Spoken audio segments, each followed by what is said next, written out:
Ya, hoy día vamos a hablar acerca de una patología que es la más frecuente, jóvenes, en los servicios de emergencia.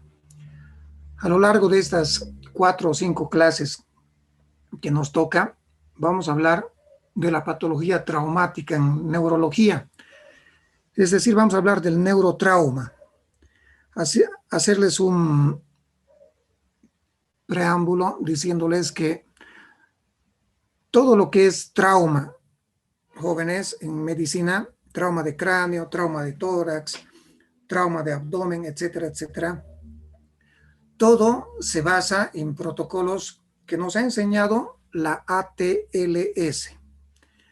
Entonces, todo lo que vamos a hablar nosotros ahora es nada más y nada menos que esos protocolos que nos orientan, nos enseña la ATLS. El capítulo de neurotrauma se divide en traumatismo encefalocraneano y traumatismo raquimedular. Las 2 primeras clases vamos a hablar acerca del traumatismo encefalocraneano y las 2 restantes vamos a hablar del trauma raquimedular. Permitan que les comparta la pantalla.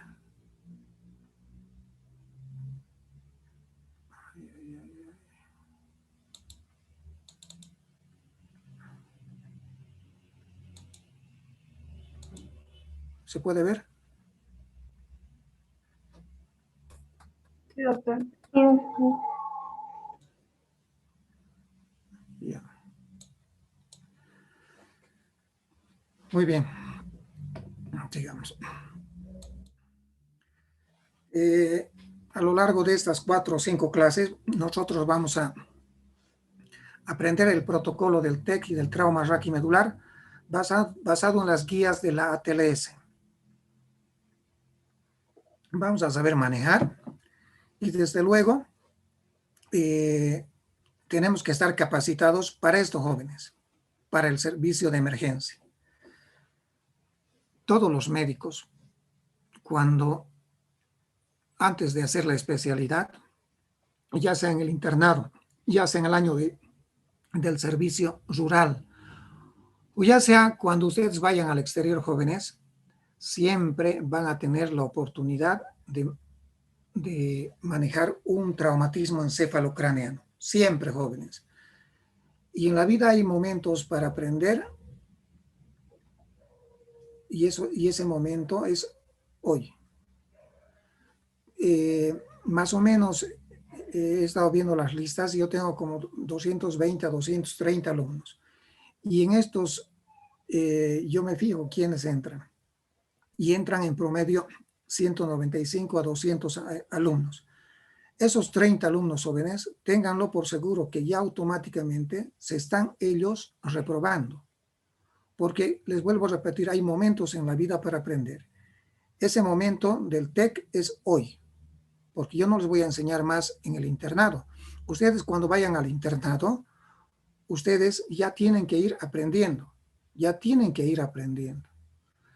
en las prácticas vamos a reforzar desde luego estos conceptos, pero ya en el internado, jóvenes, tienen que saber, no tienen que perder tiempo. Esos conceptos que los vamos a enseñar aquí y en la práctica ya tienen que estar sólidos. No vayan a querer aprender cosas básicas al internado.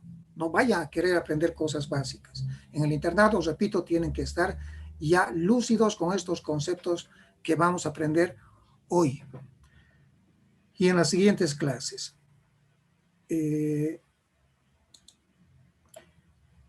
es lo que vamos a aprender en estas 2 o 3 clases? Vamos a aprender a hacer una evaluación y un tratamiento al inicio, es decir, cuando el paciente llega, qué es lo que debemos hacer y qué tratamiento debemos hacer frente a un paciente que acaba de llegar. Se ha caído, por ejemplo, del 2º piso, choque vehicular, etcétera, etcétera. ¿Cómo tenemos que evaluar a ese paciente y qué tratamiento inmediatamente tenemos que hacer? También, y esto es el mensaje de esta clase, debemos realizar el examen neurológico básico.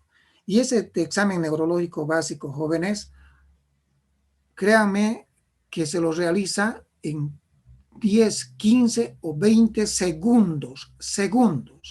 Al comienzo, cuando ustedes están aprendiendo, está bien. En el peor de los casos, cuando están aprendiendo, lo van a hacer en 1 minuto. Pero ya con la práctica lo van a hacer en 10 segundos. Este examen neurológico básico es de lo más sencillo. Vamos a hablar también acerca de la clasificación del TEC, qué tratamiento vamos a realizar en el TEC, y vamos a ver algunas consideraciones en los niños, algunas consideraciones que son un poco diferentes respecto a los adultos. Bueno, empezamos diciendo qué vamos a realizar cuando un paciente llega al servicio de emergencia. ¿Cuál es la evaluación y el tratamiento inicial? Antes les decía, la patología traumática en los servicios de emergencia es la más prevalente, la más frecuente.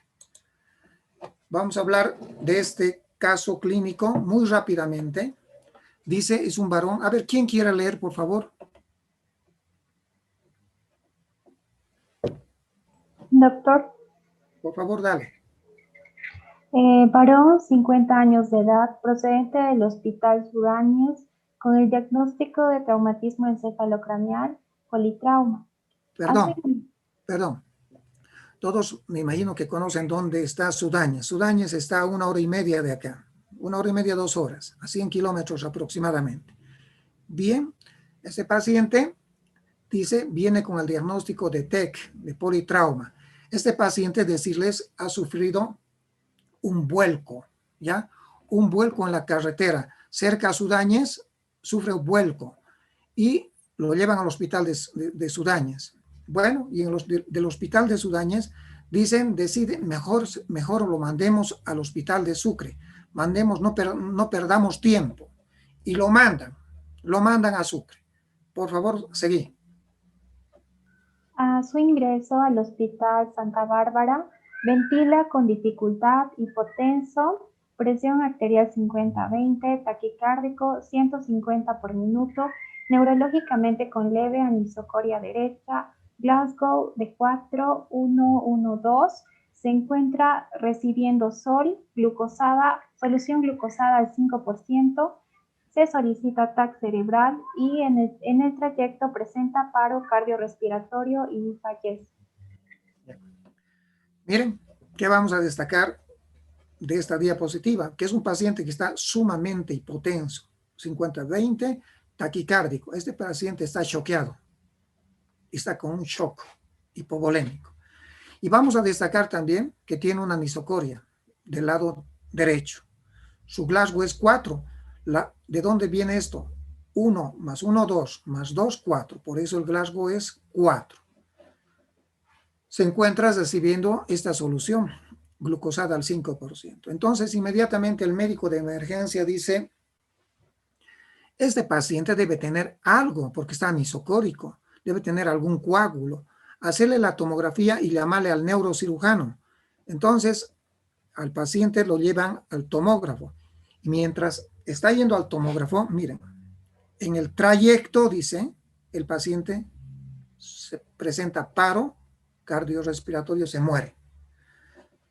Retengan algunas cositas y vamos a ir viendo si este paciente debería haberse muerto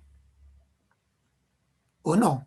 O aquí existe alguna falencia, alguna negligencia que ha cometido tanto el médico de Sudáñez como el médico de emergencia del Hospital Santa Bárbara. Vamos a ir viendo y a lo largo de esta clase ustedes van a ir diciendo si acaso este médico se ha equivocado o no. Y el paciente pues se ha muerto. Y esa muerte no tiene ninguna falencia. Este paciente se ha muerto desgraciadamente, no había nada que hacer. O al contrario, repito, sí había algo que hacer. Y este paciente se ha muerto por alguna falencia, alguna negligencia. Empecemos. En todo traumatismo, ¿qué es lo que hay que hacer? La evaluación primaria, la resucitación, la evaluación secundaria y la atención definitiva. La evaluación primaria, jóvenes, siempre va paralelo, es decir, al mismo tiempo que la resucitación. Al hacer la evaluación primaria, al mismo tiempo estamos haciendo la resucitación. Bien, ¿en qué consiste la evaluación primaria? ¿En qué consiste? La evaluación primaria no es nada más y nada menos que conocer el ABC del trauma que les enseñan a ustedes en el tercer y en el cuarto año. Es realizar el ABC para todo trauma de tórax, de cráneo, de abdomen, etcétera, etcétera. No hay que saltarnos esta evaluación primaria. Es el ABC del trauma. A, ¿qué significa? Vía aérea permeable con el control de la columna cervical. ¿Qué quiere decir? Que esa vía tiene que estar expedita, limpia. Si hay secreciones, hay que aspirar, ¿de acuerdo? Esa columna cervical, jóvenes, tienen que fijarla. Muchos traumatismos encefalocraneanos tienen paralelamente asociado un trauma raquimedular cervical. Por lo tanto, en ese tequeado, por favor, fijen, cuiden el cuello. ¿Cómo? Colocándole un collar cervical. Y si no tienen un collar cervical, bolsas de arena o algo que evite tanto movimientos de lateralidad o de flexo-extensión. Cuidado, jóvenes. Control de la columna cervical, vía aérea permeable. B, ¿qué significa breathing? Que en inglés es respiración. Hay que tener un control de la respiración y de la ventilación. Ver si ese paciente está ventilando en forma adecuada. Ver si hay buena entrada de aire a los pulmones. Si se escucha muy bien o no el murmullo vesicular. No se olviden que si es un trauma, puede también tener asociado hemotórax, neumotórax. Vean si hay buena entrada o no hay. Vean si el paciente ventila en forma adecuada. A veces el paciente a su ingreso ya está pidiéndoles que lo intuben, es decir, está con dificultad respiratoria. En otras palabras, lo que dice la gente, está boqueando, está presentando dificultad respiratoria. Por favor, vean entonces si a este paciente ya lo van a intubar o no. C, de circulación. ¿Qué quiere decir? Que a este paciente debemos estabilizarlo también la parte hemodinámica. Ver solamente 3 detallitos, pero principalmente 2. ¿Cómo podemos ver la circulación? ¿Cómo podemos darnos cuenta que ese paciente está hemodinámicamente o no estable? A través de su presión arterial y a través de su frecuencia cardíaca. Si este paciente tiene una frecuencia cardíaca elevada, como hemos visto con el ejemplo que hemos mencionado al comienzo, tiene una taquicardia y está con una hipotensión arterial, ¿qué significa? Shock. Shock, doctor. Significa no necesariamente shock, significa que hay una hipovolemia que puede ser leve, moderada o severa. Severa, choqueado, como el paciente que hemos visto. Entonces, cuando hay una presión arterial baja y hay una frecuencia cardíaca elevada, piensen que ese paciente tiene una hipovolemia, que puede ser más o puede ser mediana o puede ser severa. También pueden ver, además de la presión arterial, además de la frecuencia cardíaca, también vean el color de la piel. Si hay o no cianosis, cómo está el pulso periférico también, cómo está el pulso periférico. Pero básicamente no se hagan problemas. Frecuencia cardíaca y presión arterial. Esas dos situaciones nos orientan en cuanto a un paciente, si está hemodinámicamente estable o no. Miren, jóvenes, hemos hecho A, B, C. No podemos saltarnos. Cuando recién a este paciente lo hemos estabilizado, le hemos puesto un collar, lo hemos estabilizado en cuanto a la respiración y en cuanto a la circulación, recién viene la D. No pueden empezar con D. Primero es A, después B, después es C. Y recién viene, repito, D. Y D quiere decir déficit neurológico. Y en el déficit neurológico, ustedes tienen que aprender a hacer el examen neurológico básico. Examen neurológico básico. que consta de 4 partes. Como vamos a ver enseguida, la conciencia, primer parámetro. Las pupilas, segundo parámetro. El déficit motor, tercer parámetro. Y el cuarto parámetro es el Glasgow, la escala de coma del Glasgow. Entonces, en D tenemos que saber realizar el examen neurológico básico. Bueno, cuando hemos hecho ya esto, estabilizado al paciente desde el punto de vista respiratorio, circulatorio, y habiendo hecho el examen neurológico básico, recién vamos a hacer la E. La E quiere decir exposición, desvestir completamente al paciente, tratando de buscar una otra lesión asociada, que puede ser neumotórax, trauma de abdomen, fracturas en las extremidades superiores o inferiores, etcétera, etcétera.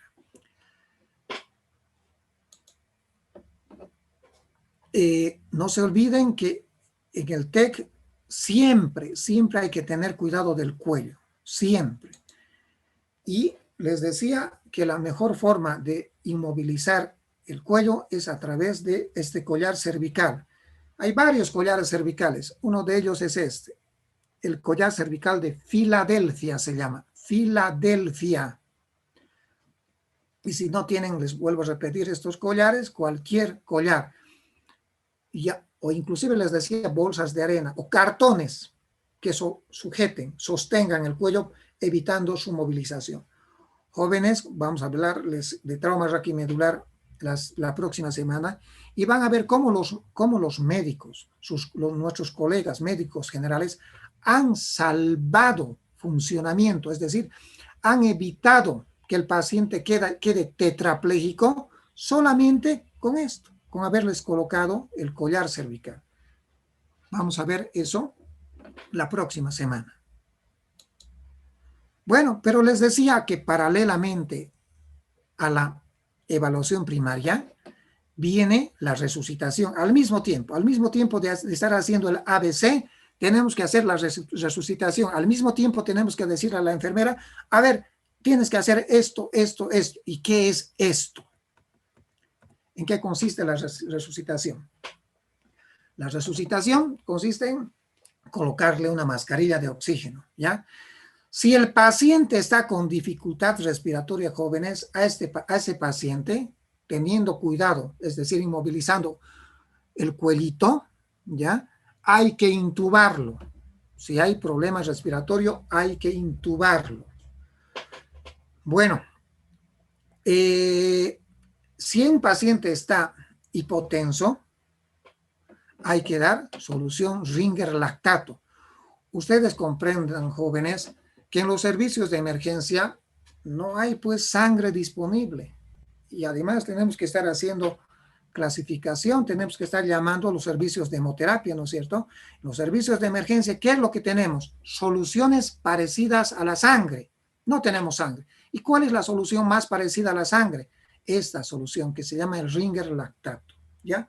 Entonces, en un paciente, en general jóvenes, cuando va a un servicio de emergencia y que ha sufrido ya sea un TEC leve, moderado o severo, ¿qué solución tengo que darle? Tengo que darle una solución isotónica, que puede ser el Ringer lactato. Si no encuentro Ringer lactato, ¿qué tengo que darle? Tengo que darle Ringer puro, Ringer. Y si no tengo Ringer, solución fisiológica.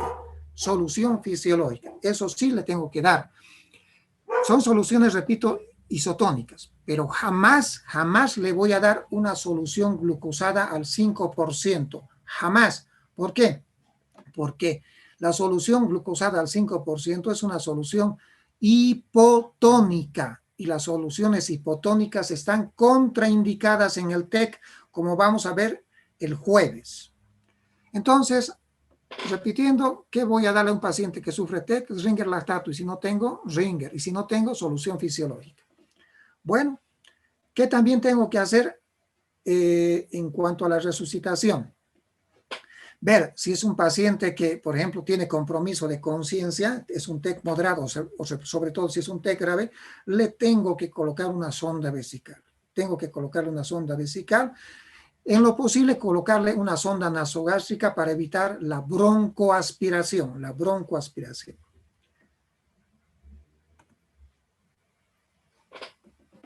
Ya hemos dicho, vía aérea permeable con el control del cuello. Aspirar las secreciones, ver si hay buena entrada de aire en ambos campos pulmonares.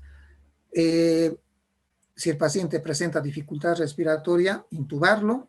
Y en circulación, ya les he dicho, no disponemos de sangre en los servicios de emergencia, pero sí de soluciones isotónicas. Y la mejor, el Ringer, lactato. Y si no, el Ringer puro. Y si no, la solución fisiológica. Cualquiera de estas 3 soluciones. ¿Qué le estaban colocando a ese paciente? A ver, un poquito recordaremos al paciente del ejemplo. ¿Qué solución? Glucosada. Glucosada. Glucosado. 50%. Con glucosa le estaban colocando veneno a ese paciente. Bueno, ya está el paciente estable. Ya está estable el paciente desde la parte respiratoria y circulatoria. Ya está estable, ¿ya? Ya le hemos hecho el examen neurológico básico. Bien, está estabilizado el paciente.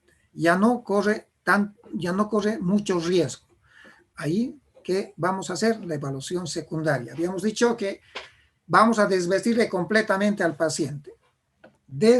Y vamos a ir buscando desde la cabeza hasta los pies qué lesiones anexas, qué otras lesiones puede tener el paciente. Vamos a ir buscando los famosos chinchones, los hematomas subgaleales, heridas, los scalps. Jóvenes, hay que suturar, por favor. No manden pacientes al tomógrafo, no deriven a los pacientes a hospitales si no han suturado. Suturen los pacientes a través de sus heridas de cráneo.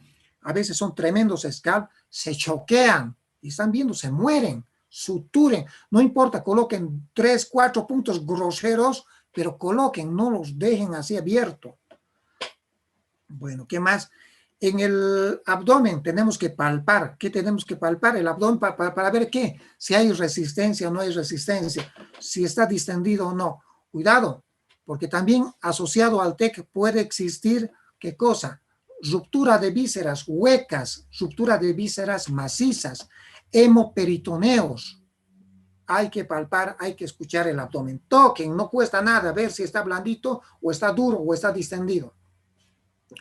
En las extremidades les decía vean, toquen si hay fracturas, si hay deformidades que nos indiquen que haya o no fracturas.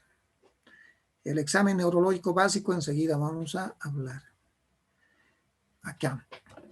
En la evaluación secundaria, ¿qué vamos a hacer también en cuanto a la cabeza y al cráneo? Ya está, repito, ya está estabilizado el paciente, ya está fuera de riesgo. Ahora nos vamos a dar ese lujo, esos cuantos segundos para ver qué otras lesiones más tiene el paciente. En el TEC es frecuente encontrar estos ojos de mapache, la equimosis periocular, que puede ser unilateral en un ojo o puede ser bilateral en ambos ojos. La equimosis periocular, o llamado también ojos de mapache. ¿Qué significa los ojos de mapache? Fractura de base del cráneo. Probable fractura de la base del cráneo en su compartimiento anterior. Jóvenes, aprendan, aunque ustedes quieran ser otorrinolaringólogos, van a ver estas cositas, van a ver, aprendan.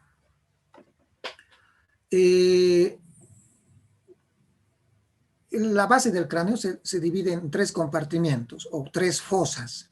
Fosas o compartimientos. Fosa anterior o compartimiento anterior. Fosa media o compartimiento medio. Y esto, la fosa posterior o compartimiento posterior.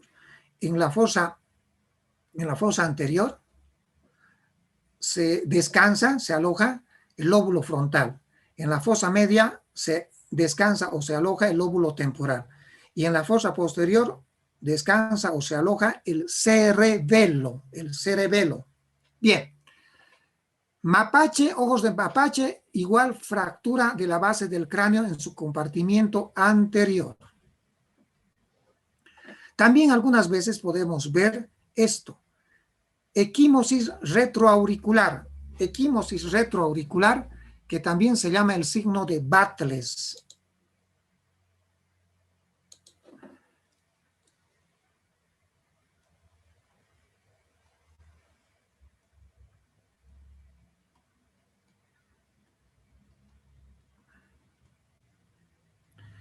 Es el signo de Battles, o el signo de la batalla también llamado. ¿Y qué significa el signo de Battles o de la batalla? ¿Qué significa la equimosis retroauricular? Significa esto. ¿Y qué es esto, jóvenes?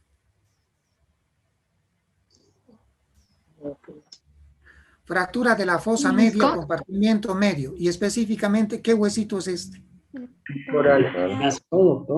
Peñasco, el peñasco del óvulo, perdón, el peñasco del hueso temporal, el peñasco.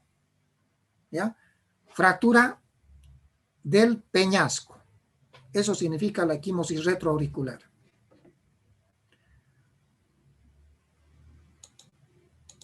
Ya, sigamos.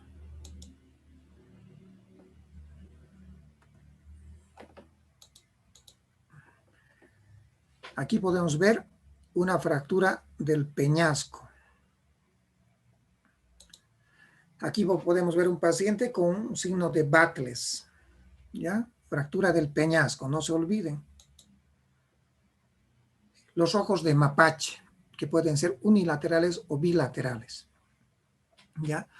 ¿Qué significa? Fractura de la base del cráneo en su compartimiento anterior. Esta diapositiva también sirve para decirles, jóvenes, que cuando ustedes van a colocar una sonda nasogástrica, mucho cuidado. Esta sonda nasogástrica, cuando hay un trauma maxilofacial, ¿ya? Tiene contraindicación. No se puede colocar una sonda nasogástrica en un paciente que tiene un traumatismo maxilofacial. ¿Por qué? Por esto. Porque a veces en los traumatismos maxilofaciales, ¿qué se puede romper? La lámina cribosa. Lámina cribosa del etmoides. Y esa sonda, en vez de ser sonda nasogástrica, va a ser una sonda nasocerebral, ¿no es cierto? Así que cuando hay un traumatismo maxilofacial, contraindicada la colocación de una sonda nasogástrica. Es mejor colocar una sonda orogástrica que nasogástrica, una sonda orogástrica. Otro concepto que es importante tomar en cuenta. A veces, jóvenes, lo que les decía, estito se puede romper, la lámina cribosa del etmoides. Hay una fracturita ahí y se va a producir esto. ¿Y qué se llama esto? Rinorraquia, o llamado también rinolicuorraquia. Rinorraquia o rinolicuorraquia. O puede salir líquido cefalorraquídeo por el oído. ¿Cómo se llama? Otorraquia, o llamado también otolicuorraquia. Ya sea rinorraquia, ya sea otorraquia, es decir, salida de líquido líquido cefalorraquídeo por la nariz o por el oído, jóvenes, significa que está saliendo ese líquido cefalorraquídeo y que además de existir fractura, ya sea del peñasco o ya sea de la lámina cribosa del etmoides, tiene que haberse roto esa envoltura que cubre al cerebro. ¿Y cómo se llama esa envoltura? La dura madre, doctor. El concepto es que haya ruptura de dura madre. ¿Ya? Ruptura de dura madre. Específicamente debería haberse roto no solamente la dura madre, sino también debería haberse roto la aracnoides. ¿Por qué? Porque debajo de la aracnoides está el líquido cefalorraquídeo. Pero el concepto es así, jóvenes, y aprendan.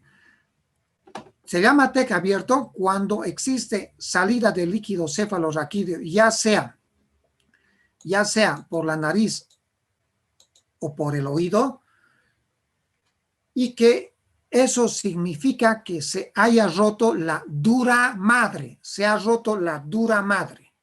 Entonces, es frecuente las preguntas de TEC abierto en los hospitales. Cuando se rompe la dura madre, sale líquido cefalorraquídeo por la nariz o por el oído. Y eso significa, jóvenes, que se ha roto la dura madre, les decía. ¿Y eso qué significa? Que es un TEC abierto. Es un TEC abierto. ¿Y cuál será la implicancia de ser un TEC abierto?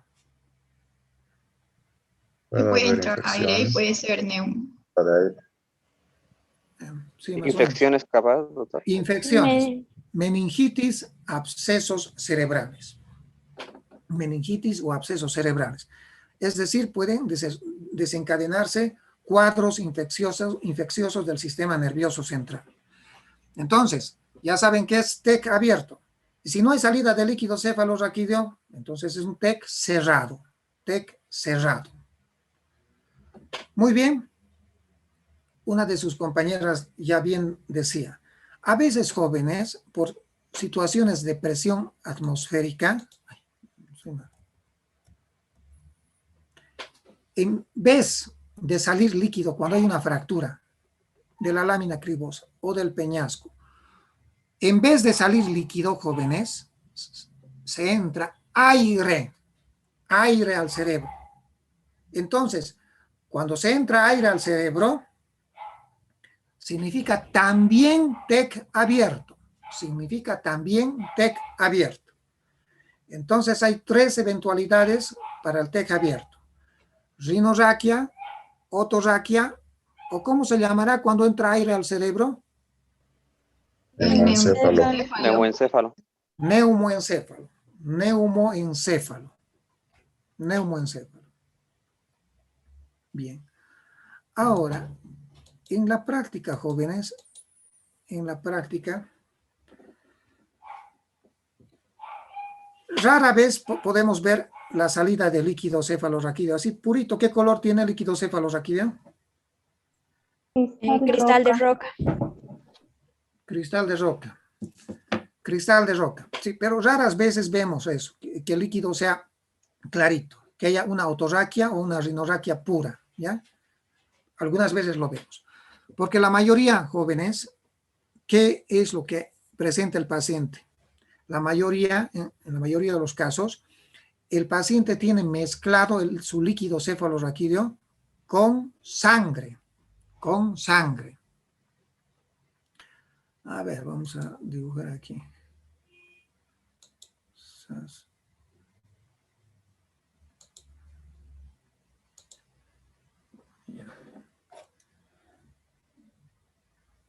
Y como sangre y mezclado sangre con líquido cefalorraquídeo. Y nos marca, nos deja una duda. Esa sangre, ¿cómo se llama la salida de sangre por la nariz?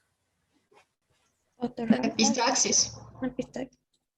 Sí, epistaxis o rinorragia también se llama. ¿Ya? Rinorragia. Esa epistaxis, ¿cómo se llama la salida de sangre por el oído? Otorragia. ¿Qué? Otorragia. Esa otorragia o esa epistaxis, ¿serán puras o estarán mezcladas con líquido cefalorraquídeo? Uno dice que esta otorragia, esta epistaxis, ¿no tendrá además de sangre líquido cefalorraquídeo? ¿Qué hacemos nosotros, jóvenes, en el lecho del paciente, en su almohada? ¿Qué es lo que hacemos? Nosotros lo que hacemos es, si es sangre pura, vean, se mantiene el color rojo, ¿no es cierto? Oscuro. Entonces decimos, esta es una epistaxis o es una otorragia. ¿Ya? Pero, vean esta otra eventualidad. Si nosotros vemos que la parte central está oscura y la parte periférica está más clarita. Está más clarita. ¿Qué decimos? Que aquí hay líquido cefalorraquídeo además. Ustedes cuando se sirven un tecito, agarran una bolsita y muchas veces lo colocan a una servilleta, ¿no es cierto? ¿Y qué ven? La parte más central, ¿cómo es? Oscura. Y la parte más periférica, Más claro. más clara. Y esto se conoce con el nombre del signo del halo. Signo del halo. Es el signo del halo. Entonces,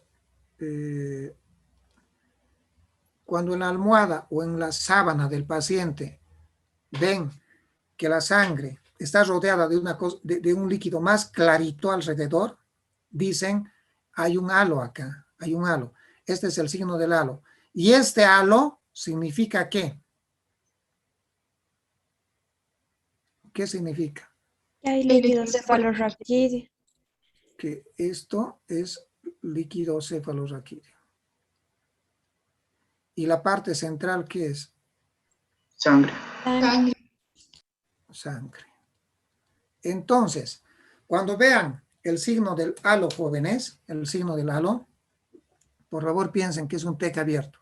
¿Se entendió? Sí, doctor. Sí, doctor. Bien.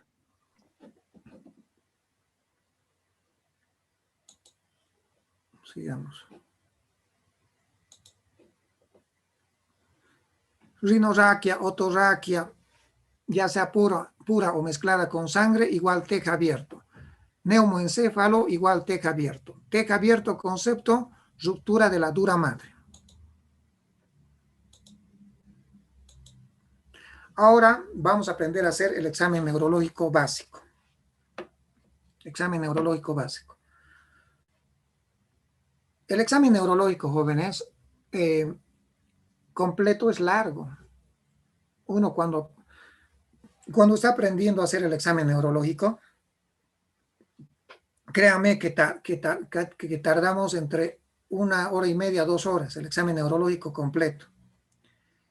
Mucho. Y cuando uno tiene ya experiencia, el examen neurológico completo lo hacemos cuando uno ya tiene experiencia, más o menos en unos 40 minutos. 40 minutos. Estamos hablando del examen neurológico completo. Comprenderán que no nos podemos dar ese lujo de tomarnos 40 minutos frente a un paciente que está en la emergencia. No.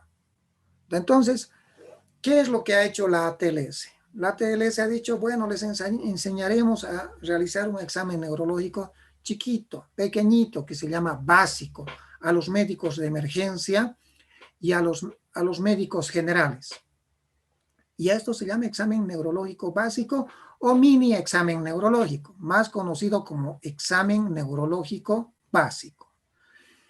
Y el examen neurológico básico, les decía al comienzo de la clase, al comienzo van a tardar 1 minuto, pero con la práctica van a tardar 10 a 15 segundos y van a ver que es de lo más sencillo.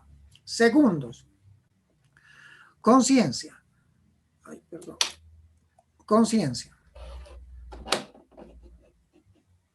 Primer parámetro. Segunda parte, las pupilas. Tercera parte, la asimetría motora. También se llama déficit motor. Déficit motor o focalidad motora, foco motor. Y el cuarto parámetro, el Glasgow. Vayamos viendo uno por uno. Uno por uno. La conciencia. Conciencia, jóvenes, solamente tenemos que ver 4 conciencias en el paciente. Si el paciente está despierto, ¿cómo diremos? Paciente despierto, vigil o alerta. Si el paciente no está despierto espontáneamente, tiende frecuentemente a dormirse, ¿cómo lo llamaremos? Somnoliento. Somnoliento. Si el paciente está muy dormido y requiere de un estímulo intenso, ¿cómo llamaremos? Por ejemplo, dolor. Frente al dolor, estímulo intenso, recién abre los ojos, despierta. ¿Cómo llamaremos? Estupor. Estupor o sopor, que es lo mismo. Conmigo aprendan sopor. No me gusta la palabra estupor. Sopor. Sopor. Y el cuarto parámetro, si el paciente no abre los ojos, ni siquiera frente a un estímulo doloroso, ¿cómo llamaremos? Coma. Coma. Entonces, vigil o alerta, somnolencia, sopor y coma. Son los 4 grados de conciencia que ustedes tienen que ver frente a un paciente que está en la emergencia. Los 4 niveles de conciencia. Vean a cuál corresponde. De lo más sencillo, en 2-3 segundos se van a dar cuenta en qué nivel de conciencia se encuentra. Segundo parámetro, pupilas. Es cierto que en semiología nos enseñan que es muy importante el reflejo fotomotor. Sí, es muy importante. Ver la reactividad de las pupilas frente a la luz. Pupilas con reflejo fotomotor conservado, dicen. Sí, es importante el reflejo fotomotor. Pero más importante que el reflejo fotomotor es el tamaño de las pupilas. El tamaño de las pupilas. Tenemos que ver si esas pupilas están isocóricas o anisocóricas.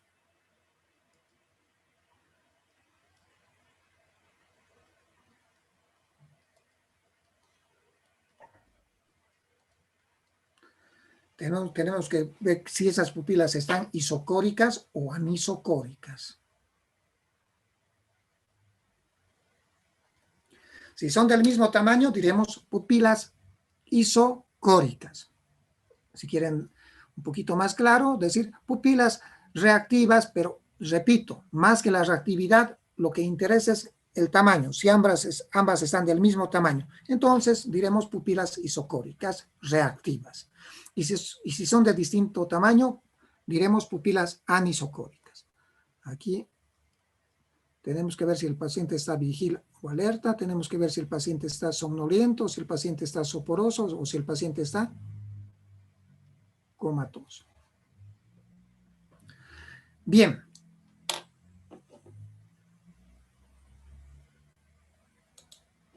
Pupilas, sigamos con las pupilas. ¿Qué vamos a ver en las pupilas? El tamaño de las pupilas, si están isocóricas o anisocóricas. Ahorita vamos a ver. Vean ahí. Vean el tamaño de la pupila respecto a esta otra. ¿Cómo diríamos acá? Hidriasis. Hidriática. Claro. Y la anisocoria, jóvenes, en el TEC, la pupila que es más importante en el TEC es la que ustedes dicen, la que está dilatada, la midriática. ¿Ya? ¿Cómo diríamos entonces frente a esto, al encuentro de estas pupilas? ¿Qué diremos? Paciente con Anisocoria. con pupilas anisocóricas. Ojo derecho mayor que ojo izquierdo. Y esta es la patológica, la midriática. Ese es un dibujito. Y miren, este es otro dibujito. ¿Qué significa en general, jóvenes, cuando hay una anisocoria, cuando hay una midriasis? Vean, significa, estamos frente a un TEC, no se olviden.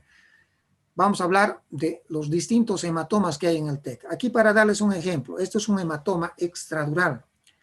Cuando hay una pupila midriática, jóvenes, ya sin hacerle la tomografía, el médico de emergencia está pensando en esto.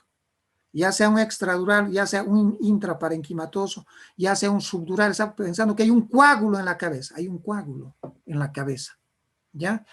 Cuando vea la anisocoria, la pupila midriática.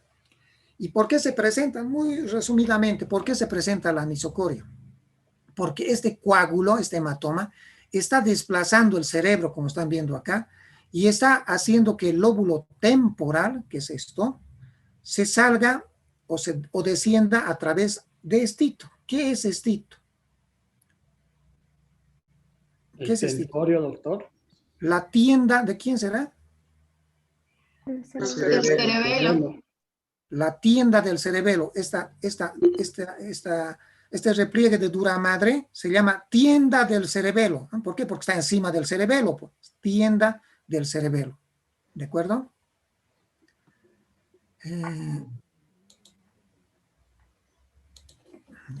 Entonces, esto... estoy mal.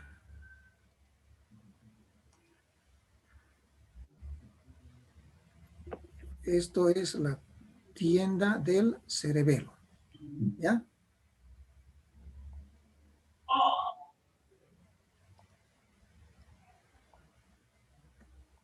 Ya, esa es la tienda del cerebelo. Muy bien. Cuando hay un coágulo, este coágulo empuja al cerebro. Y el cerebro busca un lugar por donde salirse, por donde irse, por donde fugarse, porque está apretado por este coágulo. Y cada vez el coágulo va a ir creciendo más, más, más. Y si no se opera, se va a morir, desde luego. Pero bueno, entonces, este coágulo, al comprimir el cerebro, ¿qué hace el cerebro? El cerebro busca un lugar por donde irse. Y este lugar por donde irse se conoce con el nombre de hernia. Hernia. Hernia. ¿Qué lóbulo se está herniando? Hacia abajo.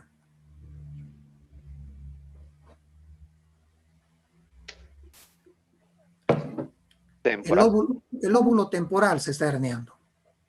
Y específicamente, jóvenes, se está herniando el uncus del lóbulo temporal, el gancho o uncus del lóbulo temporal.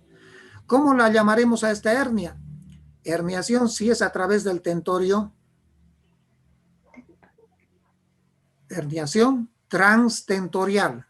Herniación transtentorial. ¿Y qué va a apretar esta herniación transtentorial?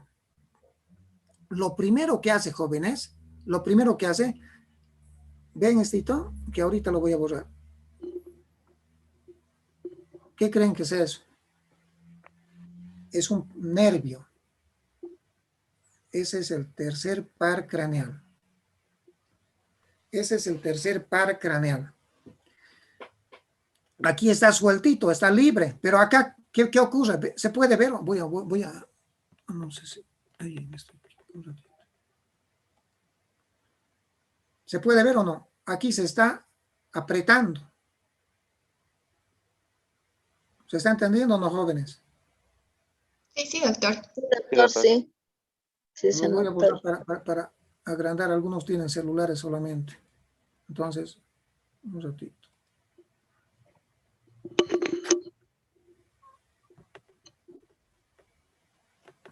¿Se puede ver ahora o no? Sí, Sí, doctor. doctor. Miren cómo la hernia está apretando al tercer par craneal. ¿Ya? Aquí está sanito, pero en este lado de la hernia se está apretando el tercer par craneal. Y al apretarse el tercer par craneal, jóvenes, ¿qué va a ocurrir si se aprieta el tercer par craneal? Esto. ¿Y qué es esto? Midriasis. El tercer par craneal, jóvenes, tiene fibras motoras y tiene fibras parasimpáticas. Tiene fibras motoras y tiene fibras parasimpáticas. Vamos a hablar, al finalizar el programa, hasta el tercer par craneal. Las fibras motoras son las que nos producen ptosis palpebral, estrabismo externo, etcétera, etcétera. ¿Y qué hacen las fibras parasimpáticas del tercer par craneal? ¿Qué hacen? Producen miosis. Las fibras parasimpáticas del tercer par craneal producen miosis. Entonces la pregunta es, ¿por qué hay midriasis? ¿Por compensación? No. Porque, jóvenes, en la pupila tiene que existir un equilibrio entre el simpático y el parasimpático. ¿Ya? ¿Qué hace el parasimpático? Miosis. ¿Qué hace el simpático? ¿Qué hará el simpático? Midriasis. El tercer par craneal solamente tiene fibras parasimpáticas. Fibras parasimpáticas, nada más. Porque las fibras simpáticas de la pupila, jóvenes, tienen otra anatomía. Otra anatomía. ¿Saben? Las fibras simpáticas de la pupila nacen acá, nacen en el hipotálamo.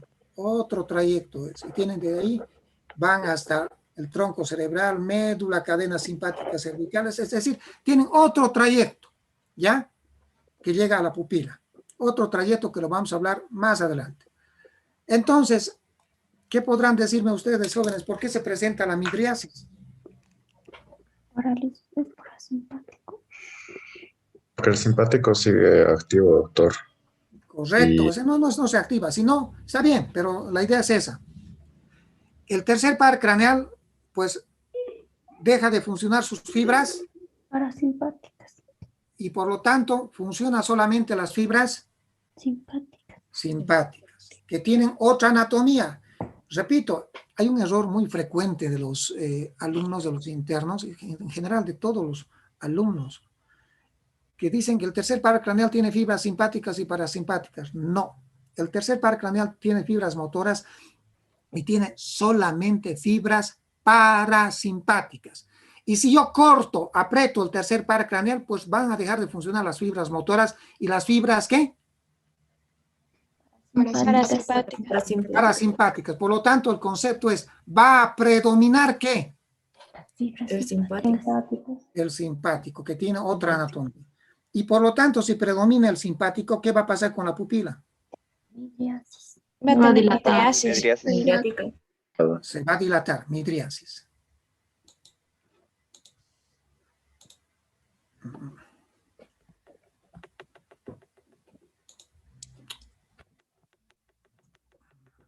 Ya se me ha ido.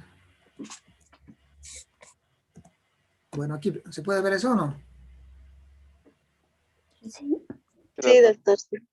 Ya, ese es, los otros eran dibujitos. Esto ya es un paciente. Miren, una anisocoria franca del ojo derecho, ¿ya? Franca. Y entonces cuando tenemos en la emergencia a este paciente, sin haberle hecho una tomografía, decimos que este paciente tiene un coágulo. Si la anisocoria es del lado derecho, ¿el coágulo en qué lado será? Al izquierdo. En el lado izquierdo. ¿Cómo pues? En el lado Todos los derecho. pares craneales son ipsilaterales. Derecho. A derecho. Derecho, en el derecho. Me estoy adelantando un poco. Todos los pares craneales jóvenes son ipsilaterales. Entonces, decimos, la lesión está en el lado derecho. Antes, jóvenes, antes de la era tomográfica, había la angiografía. Y antes de la angiografía cerebral, ¿saben qué hacían los médicos antiguos? Veían esto, una anisocoria derecha, e inmediatamente hacían una trepanación exploratoria en el lado derecho. Entonces, la anisocoria, ¿qué sinónimo le podemos dar a la anisocoria?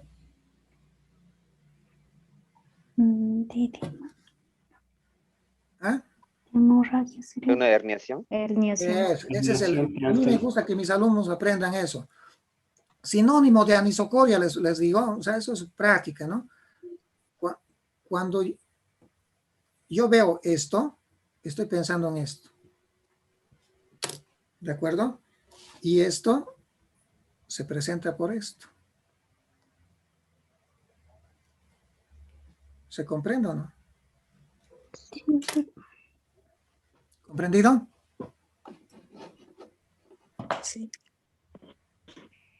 Ya, entonces, sinónimo de...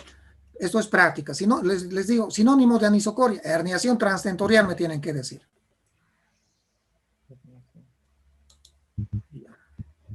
Sigamos. ¿Qué falta? Conciencia. Ya hemos visto las pupilas. ¿Ya?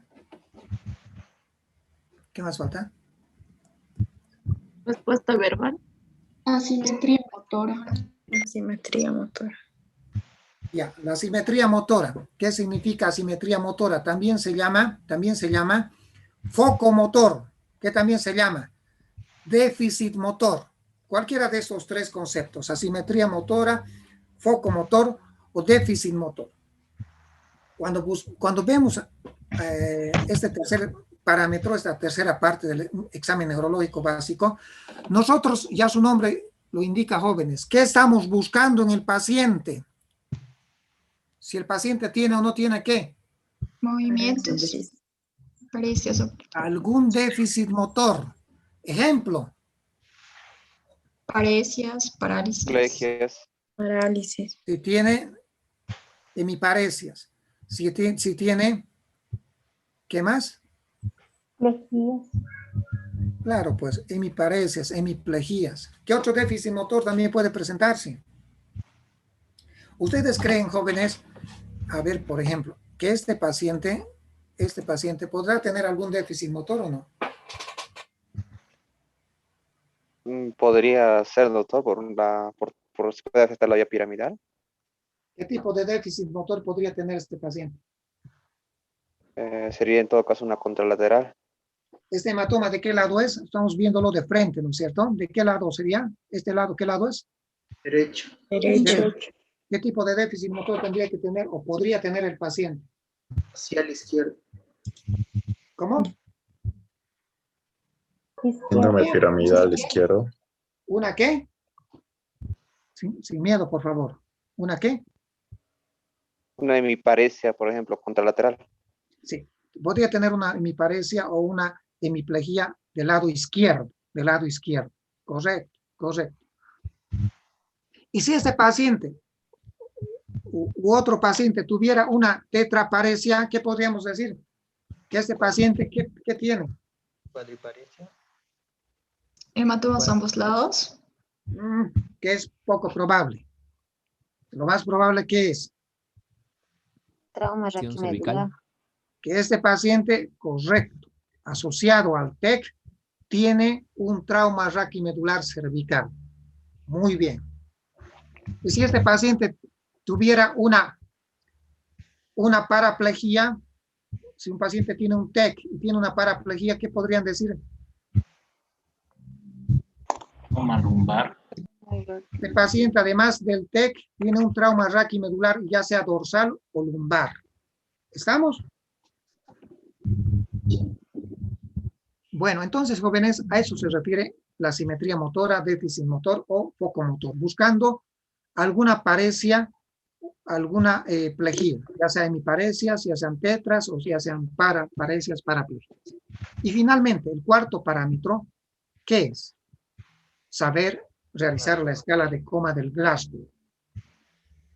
El Glasgow, ¿cuántos años van a ser? Van a ser casi 40 años desde su descripción. 40 años. Van a ser el año 1974. En Glasgow, en Escocia, se nació esta escala, el Glasgow. Y hasta el día de hoy no hay ninguna escala que la haya superado. La escala de coma del Glasgow. Y esta escala de coma del Glasgow, rápidamente les voy a orientar, se basa en 3 parámetros. Yo sé que ya la mayoría sabe, solamente lo vamos a recordar. La respuesta ocular que va del 1 al 4, la respuesta verbal que va del 1 al 5, la respuesta motora que va del 1 al 6. La suma en total en un paciente normal, ¿cuánto será? 15. 15. Y la suma mínima que tiene un paciente, ¿cuánto será? 3. 3. No hay Glasgow 1, no hay Glasgow 2. Cuidado. 3 es lo mínimo. 3. Y cuando un paciente está en Glasgow 3, prácticamente es un paciente que ya tiene daño cerebral, tiene muerte cerebral. El paciente no hay nada que hacer.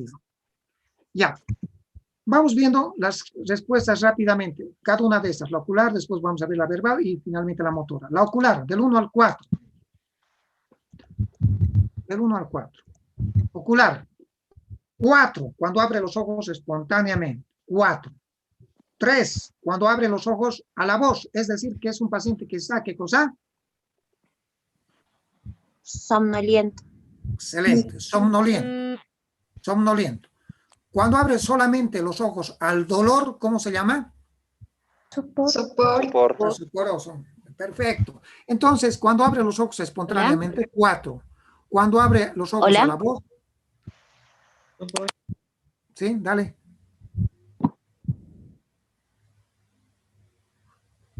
Cuando abre los ojos a la voz, 3. Cuando abre los ojos solamente al dolor, 2. Y cuando no abre los ojos ni siquiera al dolor, 1. Entonces la respuesta ocular va del 1 al 4. Siguiente respuesta, verbal. 5, cuando el paciente está orientado en tiempo y en espacio. 4, cuando el paciente está desorientado, confuso. 3, cuando el paciente emite palabras inadecuadas. 2, cuando habla, el paciente emite solamente sonidos guturales como sonidos incomprensibles, guturales. Y si el paciente no emite nada, ni siquiera sonidos, 1. La respuesta va del 1 al 5 entonces. Respuesta verbal. Y finalmente la respuesta motora va del 1 al 6.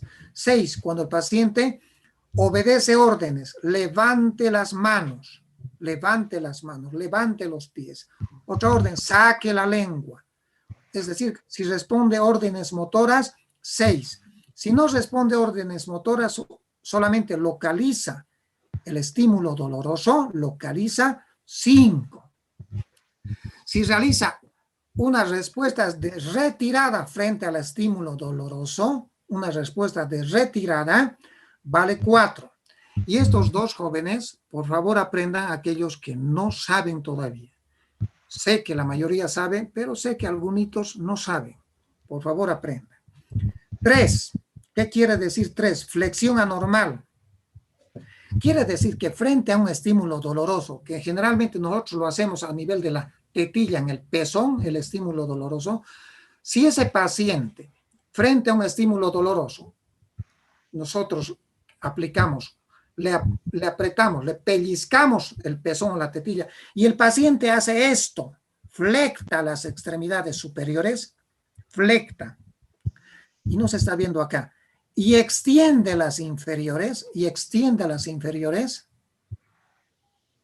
y extiende las inferiores, así aquí vamos a dibujar, y sus piernas están extendidas, ya, no importa. Si están flectadas, frente a un estímulo doloroso, si las extremidades superiores se flectan y las extremidades inferiores se extienden, se llama respuesta de flexión anormal o de decorticación. El paciente está decorticando. Ya. Decorticación, está decorticando. ¿Ya? Bien.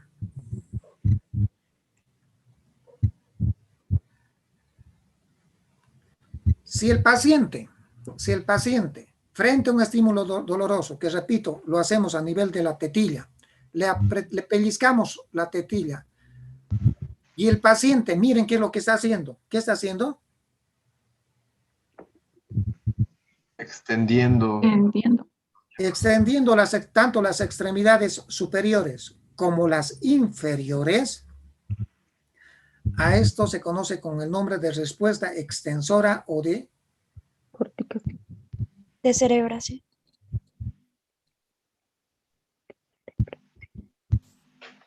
descerebración. El paciente está descerebrando. Un detallito para aumentar, que en las extremidades superiores, además de extenderlas, ¿qué está haciendo? Rotación interna. Está haciendo una rotación interna, está pronando. Está pronando, muy bien, se han dado cuenta, está pronando, está extendiendo y al mismo tiempo está pronando, está haciendo esto. Extensión y pronación en las extremidades superiores. Más extensión en las inferiores, igual descerebración. Entonces, estos conceptos jóvenes son muy frecuentes en la vida hospitalaria. Y dicen, el paciente se está descerebrando. Ya saben a qué se refiere con descerebración. Está haciendo una respuesta extensora anormal o de descerebración, tanto de las superiores como de las inferiores. Si dice está decorticando, está flectando las superiores y está extendiendo las inferiores. La descerebración y la decorticación puede ser unilateral, es decir, en un hemicuerpo, o puede ser, como en los dibujos, bilateral. Repito, tanto decorticación como descerebración puede ser unilateral, es decir, en un hemicuerpo, o puede ser bilateral, es decir, en ambos hemicuerpos. Ya estamos casi terminando. ¿Qué más? ¿Qué más? Entonces, aprendieron el Glasgow. Ahora, Tomás dice, un paciente que según la escala de coma del Glasgow esté en Glasgow, ¿qué? Menor a 8. 8 8. menor a No, cuidado. No he dicho menor, he dicho 8 o menos, o si quieren 8 o menor, es un paciente que está en coma. Y si está en coma, ¿qué debemos aumentar aquí? Es una triada. ¿Qué vamos a aumentar? Aquí azul. Igual.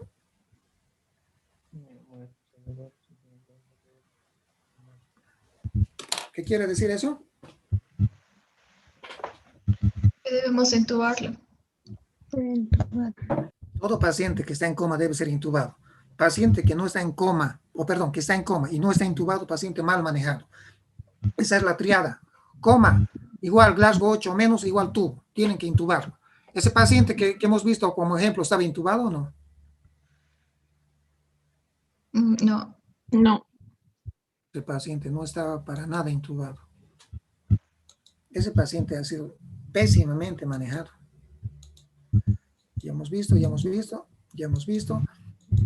Vean, este es un paciente, no sé si... Vean.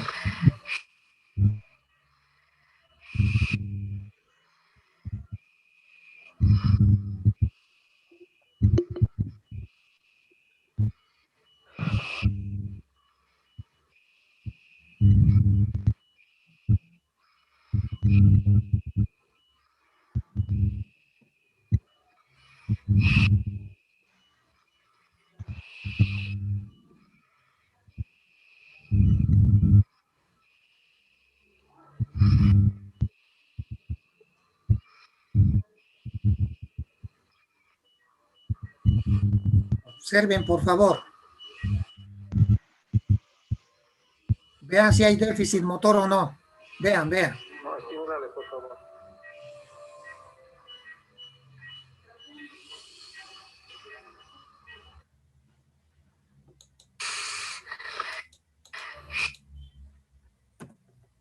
¿Tenía algún déficit motor esa paciente o no? Hola. Jóvenes, ¿tenía el déficit motor esa paciente o no? Una hemiplegia, doctor, ¿De qué lado? del lado izquierdo. Correcto, veían que no se movía.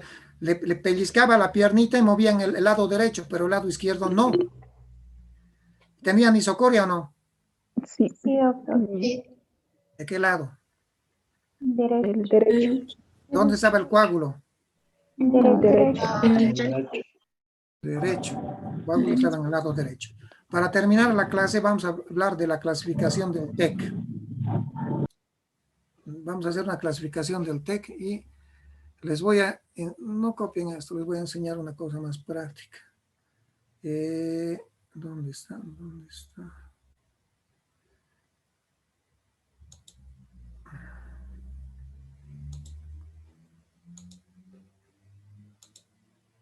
Ya.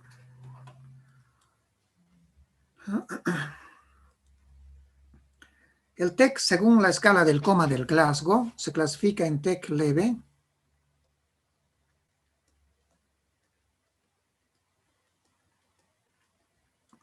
TEC moderado,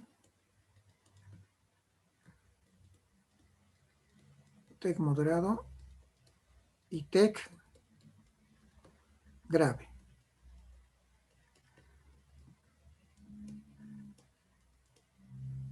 Ya. TEC leve, cuando el Glasgow es 14 o 15. 14 o 15, TEC leve. TEC moderado, cuando el Glasgow es 9 a 13. TEC grave, cuando el Glasgow, la suma del Glasgow hace, ¿cuánto? De 3 a 8. Eso es según la escala del coma del Glasgow. ¿Ya? Pero, aquí hay un pero. El TEC moderado puede ser también un Glasgow de 14 o, pongamos ahí, 14.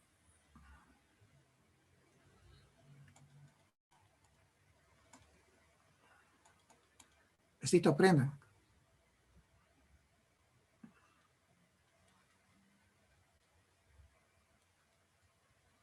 A 15. Pero ¿cómo? Si el TEC, usted doctor nos está diciendo que el TEC leve es de 14 a 15. Aquí viene la diferencia. El Glasgow 14 a 15 puede ser considerado TEC moderado cuando hay pérdida de la conciencia más de 5 minutos.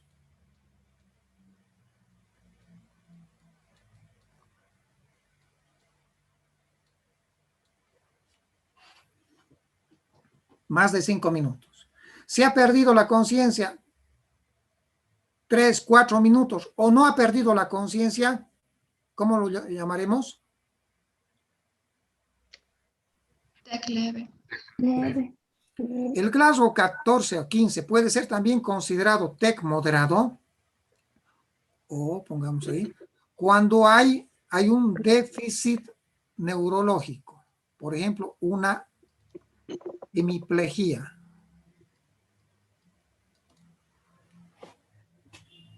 Esto que estoy encerrando, tomen en cuenta, jóvenes. Como rutina, el TEC leve, el Glasgow 14 o 15 es considerado TEC leve. El Glasgow 9 a 13, 9, 10, 11, 12 a 13 es TEC moderado. El TEC grave es 3, 4, 5, 6, 7, 8. Como rutina. Pero, y aquí viene la observación, el Glasgow 14 o 15, que normalmente son considerados como TEC leve, pueden ser considerados como TEC moderado, cuando la pérdida, cuando estos pacientes ya estén en Glasgow 14 o ya estén en Glasgow 15, hayan perdido la conciencia más de 5 minutos o tengan, por ejemplo, un déficit neurológico, ejemplo, una hemiparesia. Se supone, pues no es cierto, jóvenes, si un paciente tiene la Glasgow 14 y tiene una hemiparesia, no van a decir es un TEC leve, dirán un TEC moderado. ¿Se entendió o no? Sí, doctor.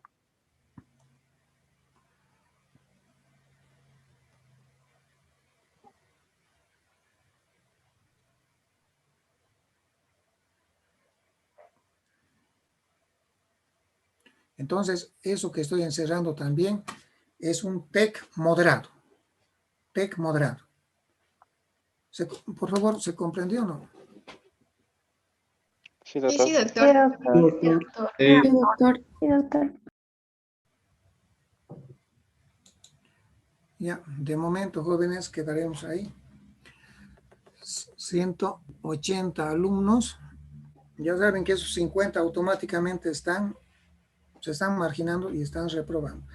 Pregunten a sus compañeros si hay algunos que están acá. Si trato de ser correcto en las notas. Aquí, jóvenes, por cierto, yo les hago preguntas para razonar, no hago preguntas de memoria, de razonamiento. Pregúntenles. Y los alumnos, estos alumnos 40, 30, 40 que no asisten, ténganlo por seguro que van a reprobar. Ténganlo por seguro, porque esta clase ya no voy a repetir. Y ya les he dicho, esta clase es práctica. Y esto es lo que les estoy enseñando ahora. Les voy a preguntar en la práctica.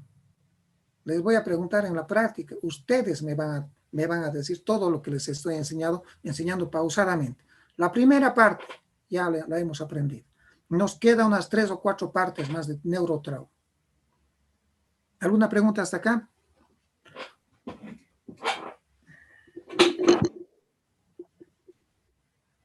Doctor, una consultita. ¿Cuál es la triada para considerar la intubación del paciente?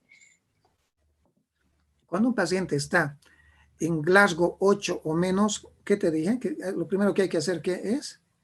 Intubar. Hay que intubarlo. un paciente que está en Glasgow 8 o menos, igual es un paciente que está en coma. Y si está en coma, debe ser intubado. Esa es la triada. Glasgow 8 o menos, igual coma, igual tubo. ¿Alguna otra pregunta? Doctor, respecto al tercer par craneal, dijo que tenía fibras parasimpáticas o simpáticas. Para. Ah, ya, doctor. Para. Si tienes una anisocoria del ojo derecho, las fibras parasimpáticas están apretándose del tercer par craneal. Las para.